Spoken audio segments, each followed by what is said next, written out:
নমস্কার বন্ধুরা, তোমরা সবাই কেমন আছো? তারামণি রান্নাঘরে সবাইকে স্বাগত। আজকে আমি তোমাদেরকে একটা ভেন্ডি আলুর শুকনো তরকারির রেসিপি দেখাবো। তো চলো আমি কিভাবে করি তোমরা দেখো। আমি এখানে গ্যাস জ্বালিয়ে কড়াইটা বসিয়ে দিয়েছি আগের থেকে। আর আজকে আমার ভেন্ডি আলুর তরকারি করতে যে উপকরণগুলো লাগবে সেগুলো তোমাদেরকে একবার দেখিয়ে দিই।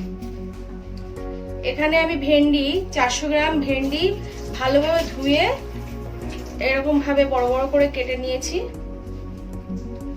250 গ্রাম আলু আমি এরকম ভাবে লম্বা লম্বা করে কেটে 90% সিদ্ধ করে নিয়েছি। আর লাগবে এখানে বড় একটা পেঁয়াজ একটু মোটা মোটা করে কেটে নিয়েছি, একদম কুচি কুচি করিনি। বড় একটা টমেটো টুকরো টুকরো করে রেখেছি। আর এখানে আছে 2 কোয়ারের মতো আদা আর 6-7টা কাঁচা লঙ্কা আমি পেস্ট করে নিয়েছি। ঝালটা আপনাদের অনুযায়ী আপনারা দেবেন। আর ফোড়নের জন্য কালো জিরে লাগবে। আর আজকে রান্নাটা আমি সাদা তেলেই করব। আর এখানে 5-6 কোয়া রসুন আমি কিমা করে নিয়েছি। আর লাগবে শুকনো মশলার মধ্যে জিরে গুঁড়ো, ধনে গুঁড়ো আর লবণ হলুদ তো লাগবেই। তো চলুন আজকে রান্নাটা শুরু করে দিই। কড়াইটা আমার গরম হয়ে গেছে, আমি সাদা তেলটা দিয়ে দেবো কড়াইতে।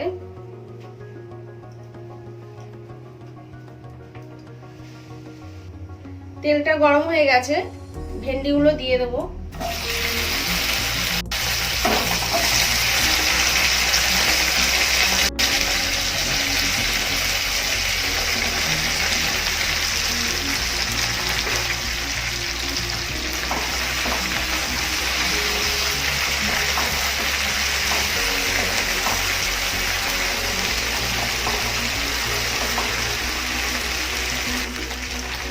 সামান্য 1 চিমটে লবণ, 1 চিমটে হলুদ দিয়ে এটা ভেন্ডিটা ভালোভাবে ভেজে নেব।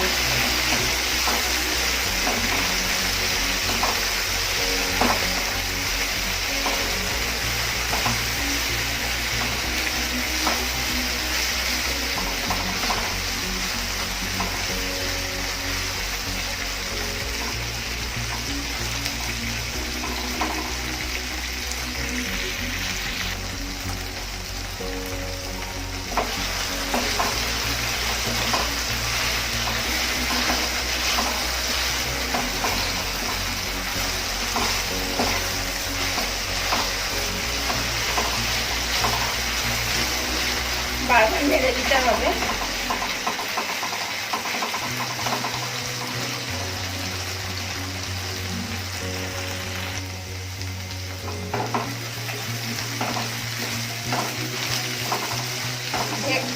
ভেন্ডিটা ভাজা হয়ে গেছে, দেখুন একবার। এর থেকে আর বেশি ভাজা যাবে না, এখন তুলে ফেলতে হবে ভেন্ডিটা।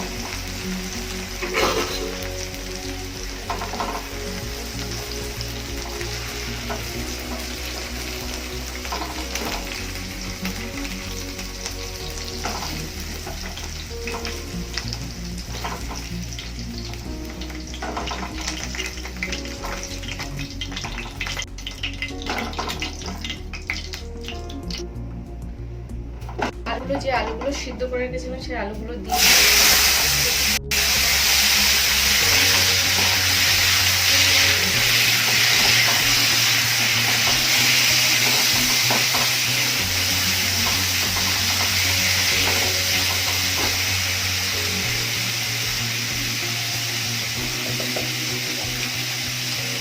আলুগুলো সামান্য লবণ,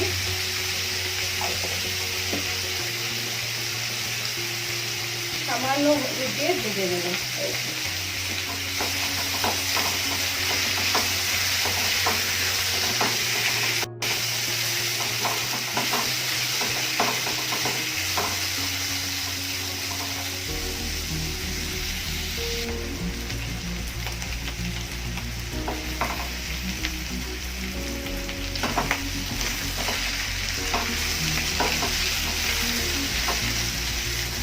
আলুগুলো ভাজা হয়ে গেছে, আলুগুলো তুলে নেবো এবার।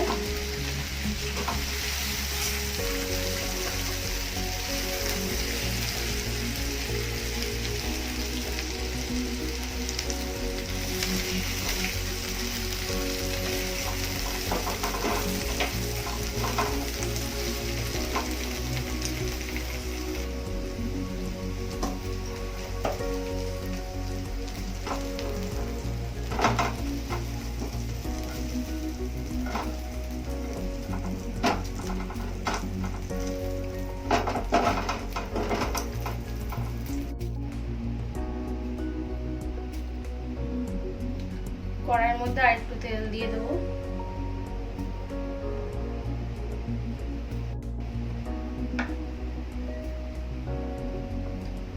তেলটা গরম হওয়া অবধি অপেক্ষা করতে হবে। তেল গরম হয়ে গেছে, ফোড়নটা দিয়ে দেবো।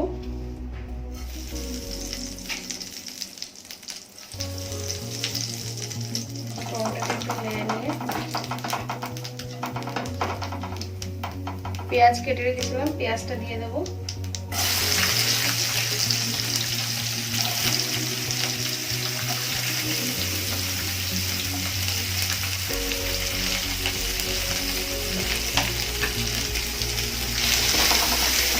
পেঁয়াজটাকে ভালোভাবে ভেজে নিতে হবে।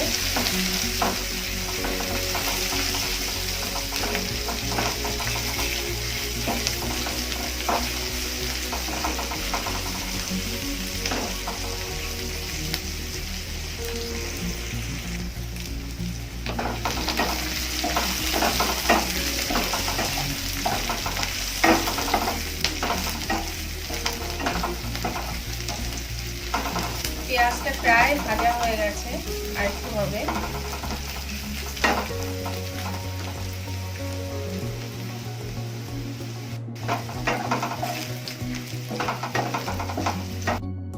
ভাজা হয়ে গেছে,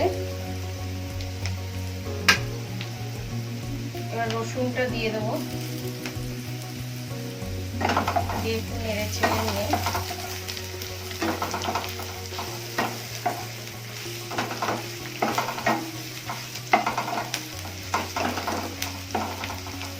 টমেটো কুচিগুলো দিয়ে দেবো।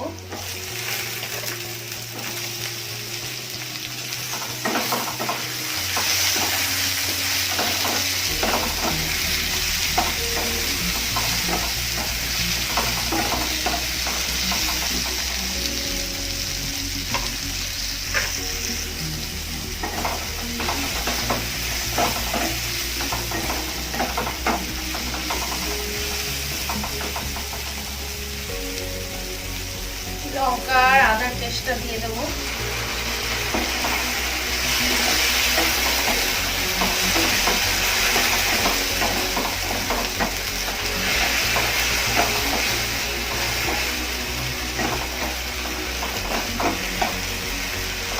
নেড়ে নিয়ে এক এক করে শুকনো উপকরণগুলো দিয়ে দেবো।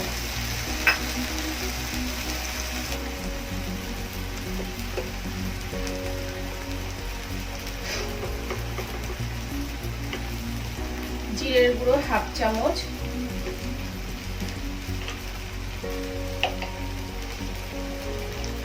ধনিয়ার গুঁড়ো 1/2 চামচ দিয়ে ভালোভাবে নেড়ে নেবো।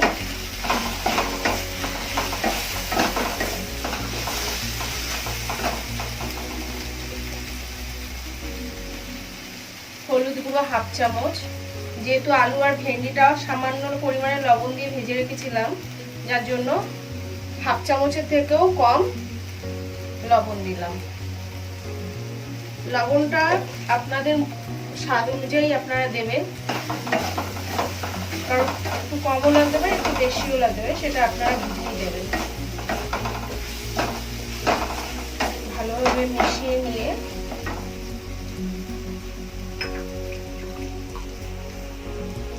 মশলার বাটিটা দিয়ে অল্প একটু জল দিয়ে ভালোভাবে কষিয়ে নেব।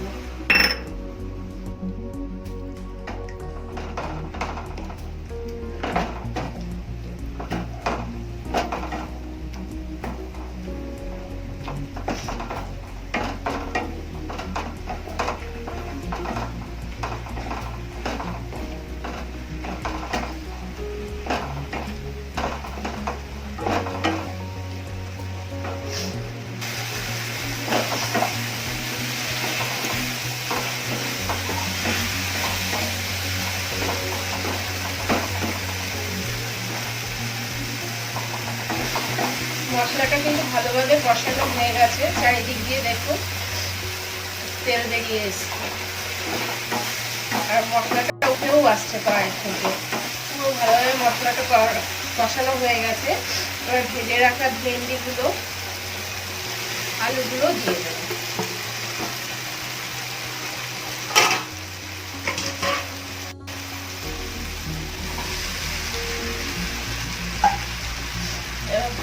মিশিয়ে নেব।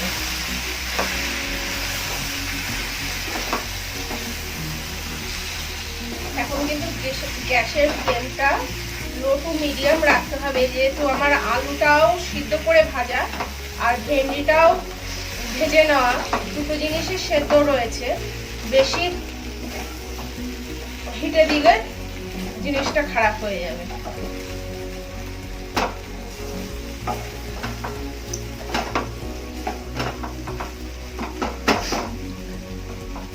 ভালোভাবে কষিয়ে নিয়ে 5 মিনিট মতো রান্না করলেই আজকে রান্নাটা কমপ্লিট হয়ে যাবে।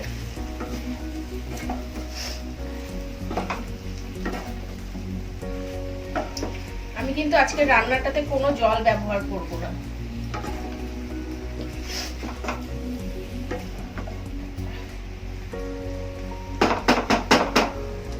তিন 4 মিনিটের জন্য ঢেকে দেব।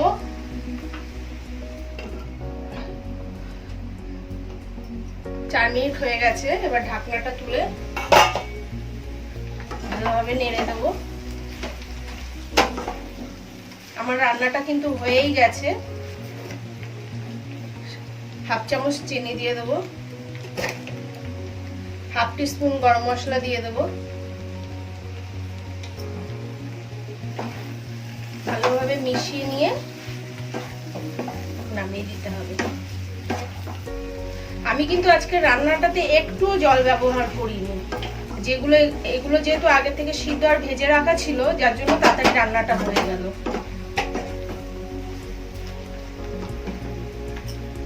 আজকে রেসিপিটা তোমরা অবশ্যই বাড়িতে ট্রাই করো। এটা গরম ভাত, রুটি, পরোটা সবকিছুর সাথে এটা ভাল লাগে। আমার রান্নাটা হয়ে গেছে, দেখো। আমি এবার সার্ভ করে দেখাচ্ছি। দেখো কি সুন্দর লাগছে দেখতে, খেতেও তেমনই টেস্টি। তো আজকের ভিডিওটা যদি তোমাদের সবার ভালো লাগে, অবশ্যই কমেন্ট করো, লাইক করো, শেয়ার করো আর আমাকে ফলো করো। সবাইকে অসংখ্য ধন্যবাদ। আজকের ভিডিওটা এখানেই শেষ করলাম। নমস্কার।